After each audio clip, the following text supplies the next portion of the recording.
Bienvenue à cette première émission de Parole à l'élu pour l'année 2015. Mon invité de ce soir, le député de Papineau, M. Alexandre Racah.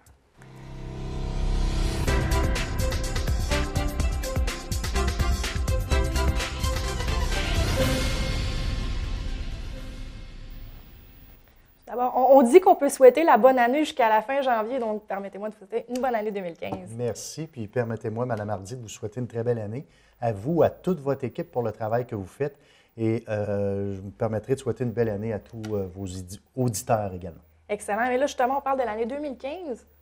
Comment les députés de Papineau entrevoient cette année 2015-là? Alors, ça va être une année extrêmement dynamique, qui va être différente de l'année 2014. Si on fait le bilan rapidement de l'année 2014, il y a eu une élection.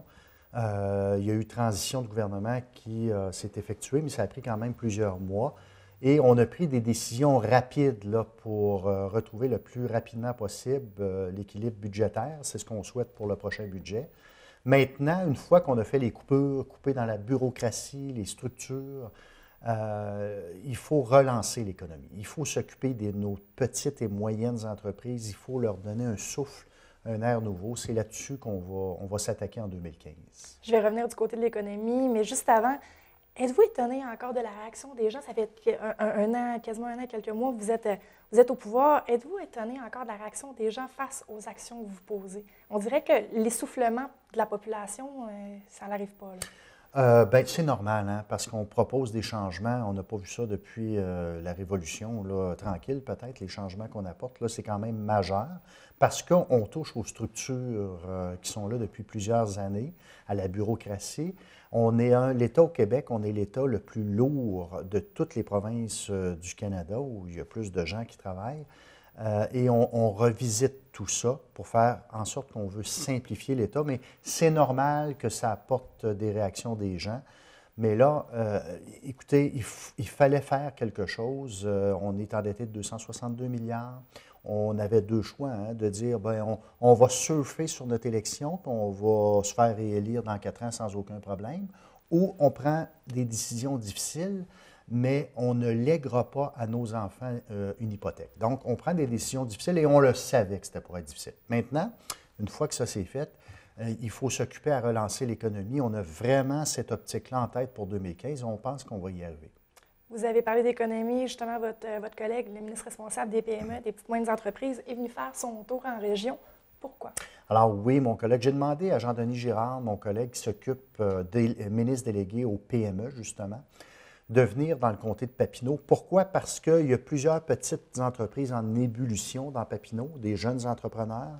Et c'est important d'avoir leur juste, c'est important d'avoir les bonnes informations de la part du gouvernement.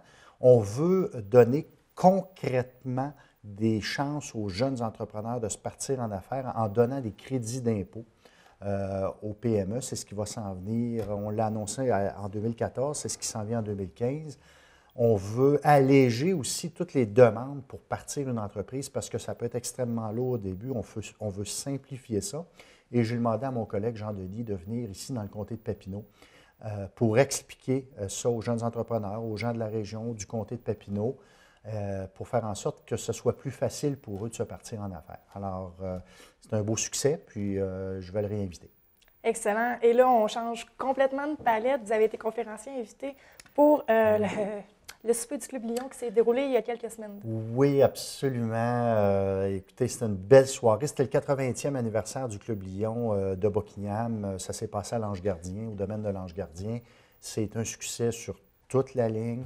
Puis c'est important de souligner l'importance de la contribution du Club Lion dans la communauté. Ici, on donnait plus d'1 million à l'hôpital de Buckingham en l'espace de 10 ans.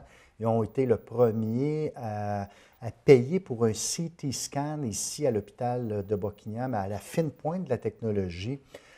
Ils ont payé des véhicules adaptés pour le centre d'accueil à Buckingham, le CHSLD, 4 véhicules adaptés.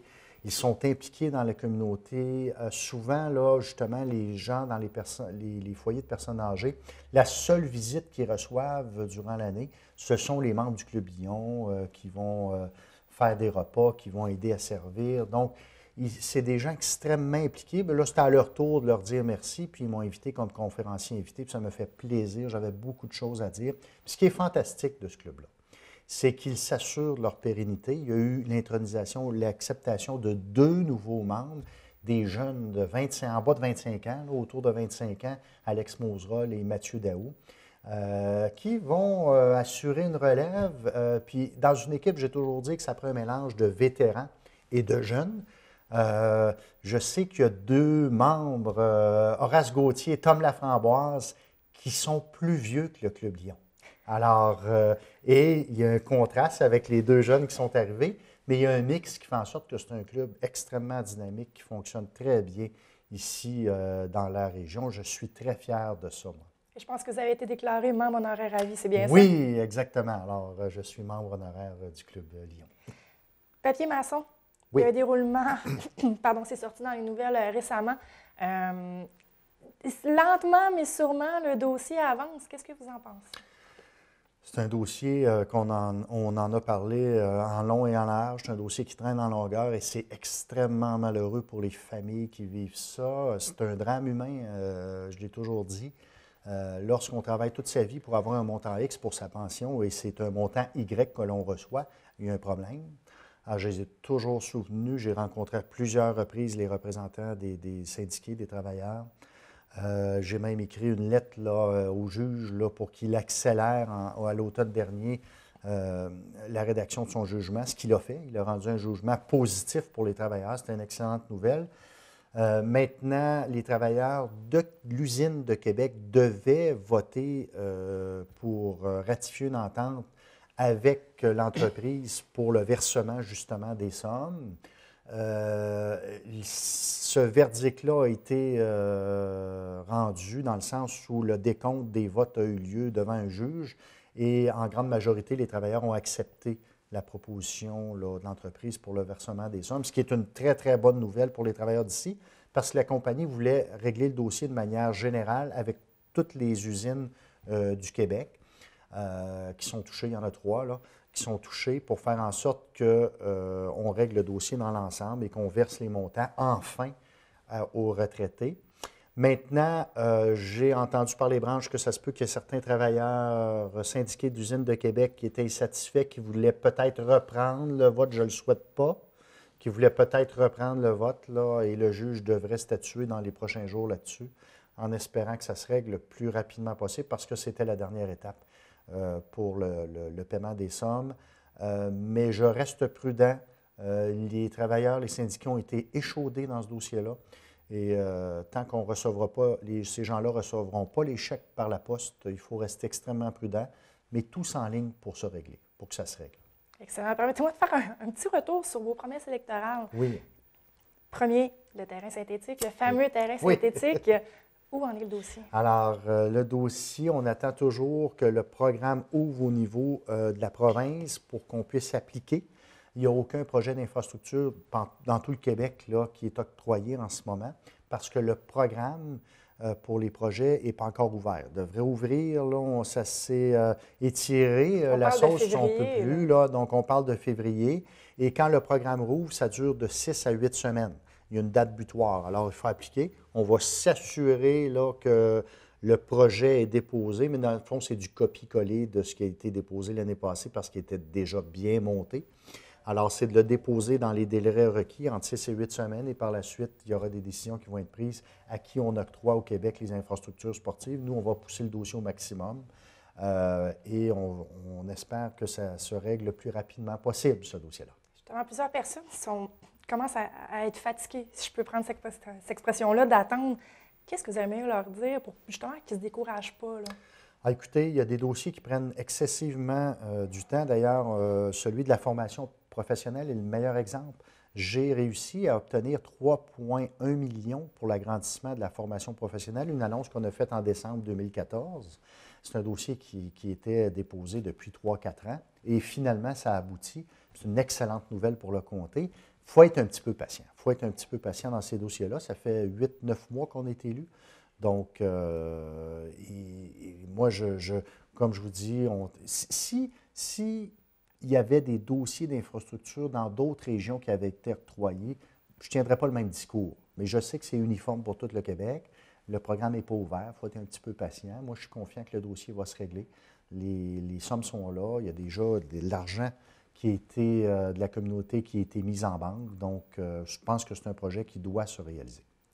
Certains conseillers ont fait une sortie publique en affirmant que si le gouvernement ne se dépêchait pas, probablement qu'il se tournerait vers le privé. Qu'est-ce que vous en dites de cette Moi, sortie? je vais applaudir ça. Je vais applaudir ça. Si les gens là, du milieu disent, ben en fin de compte, on n'a pas besoin du gouvernement, on a tout l'argent pour bâtir le terrain synthétique, moi, je vais être le premier à applaudir. Puis je vais encourager financièrement les clubs de football, les clubs de soccer, le cadran qui est si nécessaire, une partie de la clôture.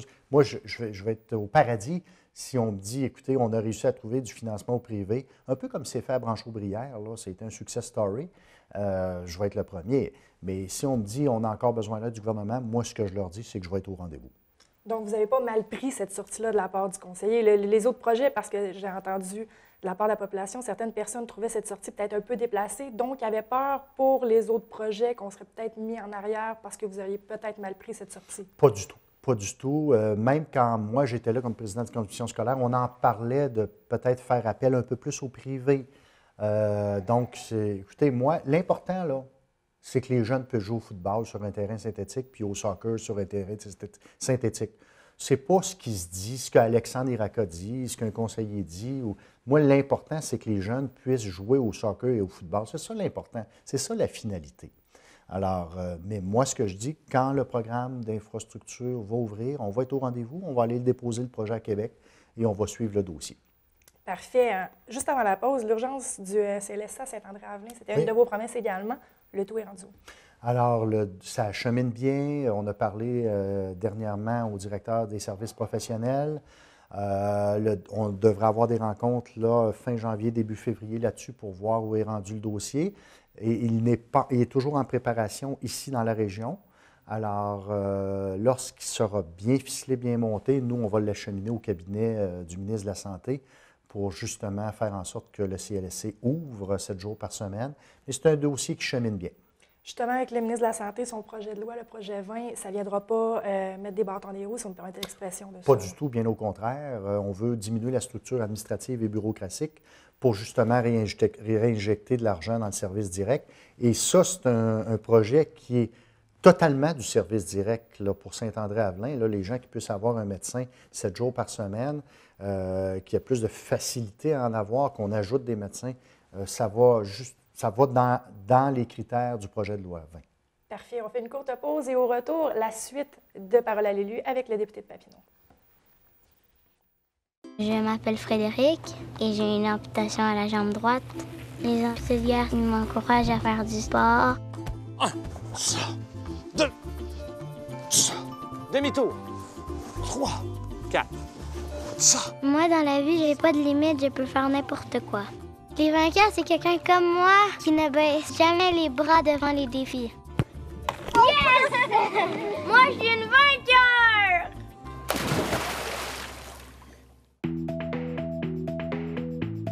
Ici, je travaille en français. On travaille le revers maintenant. Moi, je travaille en français. Au Québec, on travaille en français. Un message d'Impératif français.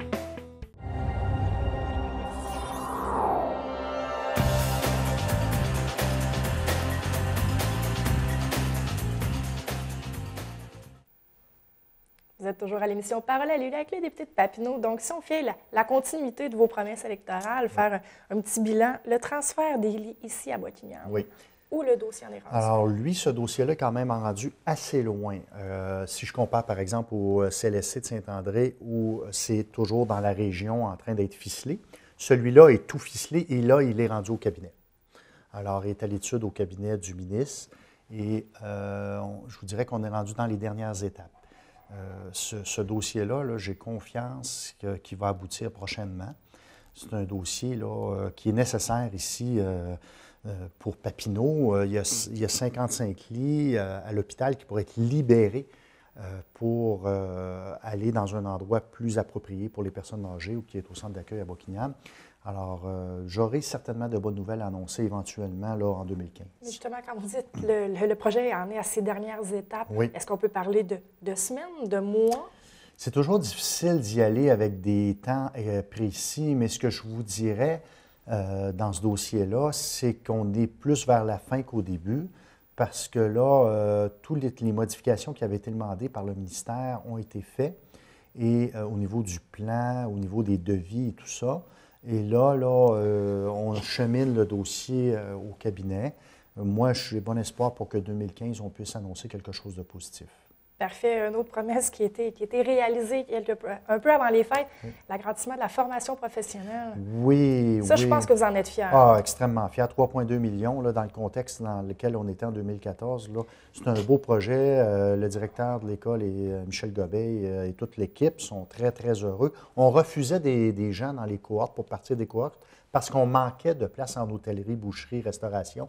Alors, ça va permettre d'accueillir plus d'élèves, d'avoir des espaces pour travailler plus adéquats. Donc, c'est un beau projet. Là, ils sont en train de faire les documents là, avec les architectes et tout ça là, pour planifier l'agrandissement, mais les sous sont là, ils ont l'argent. Alors, c'est à la commission scolaire maintenant là, de partir les travaux, mais j'ai bon espoir que ça se fasse rapidement. Excellent. Et là, permettez-moi de revenir dans le sujet de la santé. Oui. Un sujet qui fait couler beaucoup d'encre. Gatineau a été mis sous tutelle par votre collègue, M. Barrette. Premièrement, qu'est-ce qu'une mise en tutelle comme ça? Alors, une tutelle, ça fait en sorte que c'est le gouvernement, une équipe du ministère, qui va gérer le C3S de Gatineau à la place du conseil d'administration. Il y avait, et les gens du conseil d'administration, écoutez, là, c'est des gens qui ont donné leur corps, leur énergie, et tout ce qu'il y avait pour bien faire fonctionner le C3S. Mais là, on était rendu avec des visions différentes. Des visions différentes quant à la gérance du C3S pour ne pas faire des déficits d'année en année. Et nous, on pense qu'il y a moyen de rectifier la situation budgétaire sans toucher aux services directs à la population. Et c'est ce que l'équipe du ministère va faire dans les prochaines semaines. Je suis confiant que ça va bien aller. Donc, le directeur la personne qui a été nommée, là, va faire son travail. Qu'est-ce qu'il y en a pour Buckingham, justement? Est-ce qu'on parle peut-être d'une mise en tutelle pour l'hôpital de Buckingham, de Papineau? Qu'est-ce qu'il y en a? Est-ce que les gens devraient craindre? Non, mais je veux vous dire que Lucie Lalonde, Pierre Gagnon, toute leur équipe ont fait de l'excellent travail. Il n'y a pas de question de mettre sur tutelle l'hôpital de Buckingham. Ils travaillent en collégialité, en collaboration avec la régie et le ministère. Donc, pour rectifier la situation budgétaire, pour budgéter serré, pour mettre l'argent au bon endroit, je dirais que pas du tout. L'hôpital de Papineau va bien et l'équipe en place va bien également. J'ai parlé à Lucie Lalonde dernièrement et elle, je vous dirais qu'elle est présidente du C3S et elle va embarquer avec le mouvement de changement, avec le CIS qui s'en vient. J'étais très heureux d'entendre ça de sa part et elle va mettre toutes ses énergies pour le bon fonctionnement pour l'instant du C3S. Et si elle est intéressée à s'impliquer pour le CIS, bien, moi, je pense que ce serait une bonne chose. Et les membres qui sont là actuellement, on va travailler avec eux. Il va y avoir beaucoup d'énergie à mettre. L'Outaouais, c'est sorti dans les médias, recevrait moins de sous par patient que certaines régions. Donc, on assiste à un sous-financement, si on peut dire. Le nouveau projet veut couper dans la bureaucratie. On a quand même un sous-financement. On explique ça comment? Bien, c'est complexe, hein, le milieu de la santé.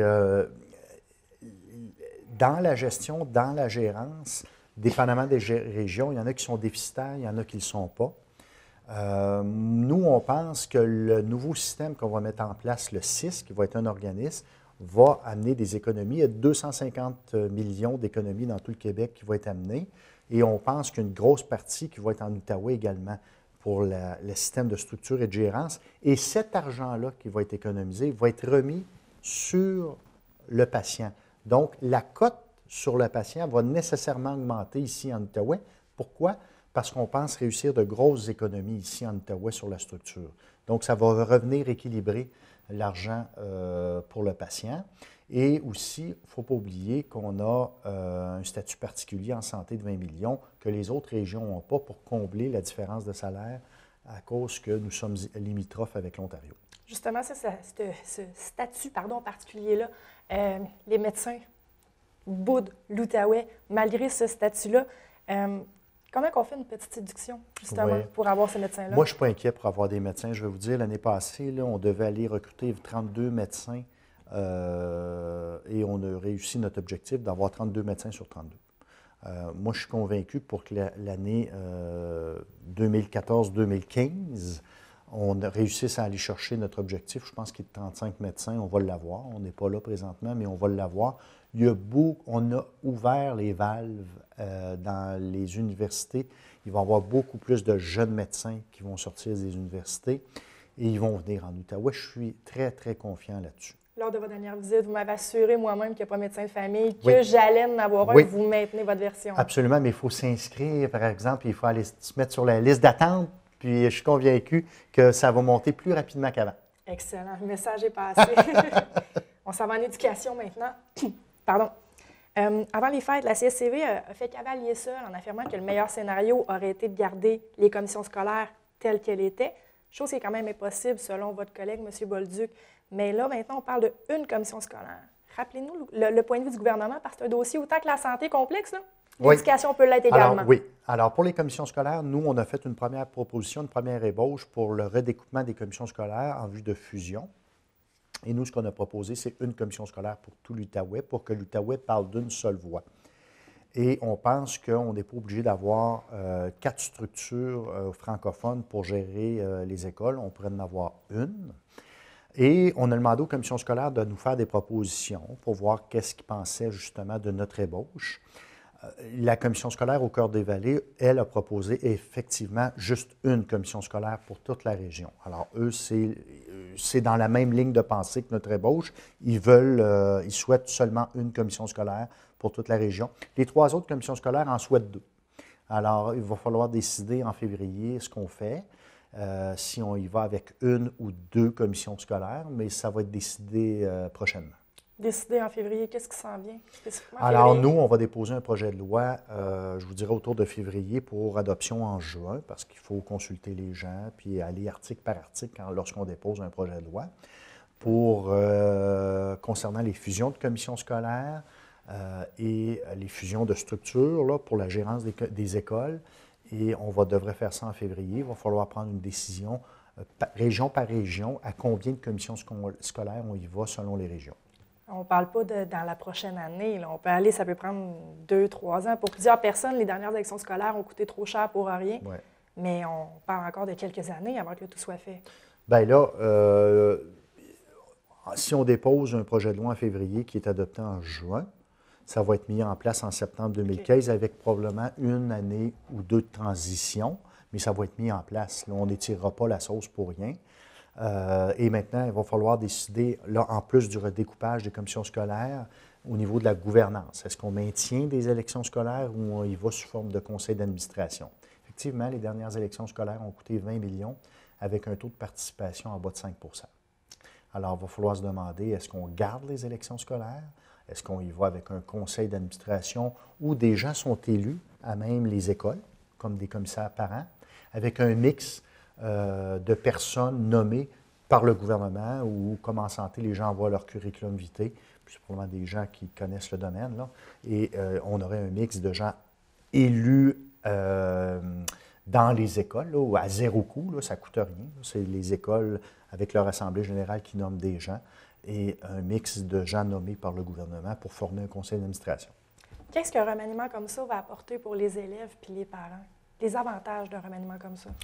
Bien, d'abord, il y en a plusieurs dans le sens où, de manière générale, en diminuant la structure, en diminuant la bureaucratie, on va passer de 4 commissions scolaires qui gèrent le service de la paye, le transport, les ressources humaines, les structures financières, à 1. On économise beaucoup d'argent. On n'a pas les chiffres encore, mais on parle d'environ 1 million par commission scolaire qui sont fusionnées. Donc, ça peut représenter beaucoup pour le Québec. Et cet argent-là serait remis directeur et donner plus de pouvoir aux directeurs d'école, donner plus de pouvoir aux écoles, qui sont, eux, à même de constater leur service. Alors, ce n'est pas faire du mur à mur. Si dans un secteur donné, dans une école, on a besoin plus d'orthophonie, on a besoin de plus d'éducateurs spécialisés pour aider l'enseignant à enseigner, bien là, il y aurait peut-être plus de moyens financiers pour le faire et ce ne serait pas du mur à mur, ce serait selon le secteur où est l'école. Alors, si dans un secteur, on dit, ben moi, là, j'ai beaucoup de problèmes langagiers avec les élèves, j'aimerais engager une personne plus spécialisée là-dessus, mais cette personne-là pourrait desservir cette école-là et être dans l'école au lieu d'être assis dans une commission scolaire. Dossier à suivre. Dossier à suivre. Et on finit sur une note plus légère, on va dire ça comme ça. Avant les fêtes, vous avez fait une tournée d'achat local. Oui.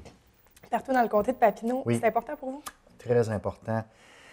Il y a des petites PME, tantôt je parlais de PME, là, des petites entreprises qui s'arrachent le cœur pour arriver à la fin du mois ou pour développer des nouveaux produits, mais des produits d'ici. Puis souvent, je demande aux gens, saviez-vous combien il y a de vignobles dans notre comté? Pour le moment, il y a des gens qui ne savaient même pas qu'on avait des vignobles. Si je vous pose la question, combien il y a de vignobles, bien là, peut-être vous le savez parce que vous avez suivi mon Facebook, mais plusieurs personnes ne sont pas capables de répondre. Alors, il y a 5 vignobles dans le comté de Papineau, accessibles, où on peut arrêter, acheter du vin. Et le vin, si vous m'aviez posé la question, on va être honnête, là, si vous m'aviez posé la question il y a 10 ans, le vin du Québec, il est-tu bon? Il n'est pas pire. Mais aujourd'hui, en 2015, là, il y a eu beaucoup d'améliorations, beaucoup d'expertise des gens de l'Europe qui sont venus aider les gens du Québec à partir leur vignoble. Il est bon maintenant, le vin québécois. Et même ça a gagné des prix. Ça vaut la peine d'y aller. Je suis allé dans les vignobles, je suis allé aussi dans les petites pâtisseries, dans les boucheries, dans les chocolateries. Je ne veux pas les nommer parce que je vais les oublier, là, dans les petits brasseurs du coin. Donc, j'ai fait le tour. Je vais continuer à faire le tour. Est-ce que les gens, très, très rapidement, les gens étaient surpris de vous voir débarquer dans leur boutique? Il y en a que oui. Il y en a que oui. Et je vais vous dire, ils étaient très heureux. Et il y aura une deuxième édition. Là, je vais en faire quelques-unes durant l'année. Excellent. Je vous remercie beaucoup d'avoir été des nôtres pour cette première émission de l'année 2015. Vous êtes le bienvenu aussi souvent que vous le voulez. Ça me fait plaisir. Je vous remercie d'avoir été des nôtres.